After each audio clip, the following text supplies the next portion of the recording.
I was really excited when I was asked to test drive an electric car. But I live in a rural area and I wasn't sure if it was going to be possible because I know most electric cars have got a range of about 100, 109 miles. And I was thinking, am I going to be able to go about my daily business with that?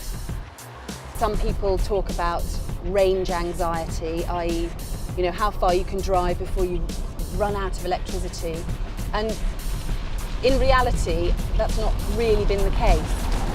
I think the thing about driving an electric car is you do need to plan things, but to be honest, living in a rural area, I always need to plan whether I've got enough diesel to put in my big old gas-guzzling vehicle anyway. At the moment, there isn't actually a definitive guide to charging points across the UK. There are a couple that I found that are particularly strong. And I guess as the infrastructure gets better, there will be companies creating apps that have got absolutely every charging point. And I think that's going to put a lot of people's mind at rest. For most of my daily life in an electric car, I really don't need to know whether there are any other charging points because I just charge it at home in the garage with a 3-point socket. I think one drawback could be that if you're parking on the street, in other words, if you don't have a garage or off-road parking, then it could be a bit of a problem for you. I thought that maybe an electric car might feel a bit tinny and a bit small and I might feel a little bit unsafe in it, just like it was really made, I suppose, for small city journeys. But that's really not the case. This is a big, strong vehicle, but it also can be very nippy when it needs to be. It's basically just comparable with other 5-door hatches on the market. The really amazing thing is there's no road tax. If you're living in a big city, there's no congestion charge.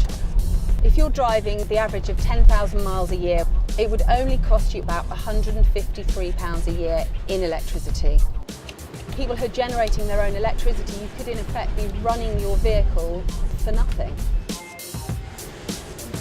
So I've just come into Cheltenham for a client meeting, and the great thing is that this particular hotel has a fast charging point. So I've been able to just plug my car in, actually next to the hotel's car. The great thing about this charger, it's a fast charger. You can go from no charge to full charge within 2 hours.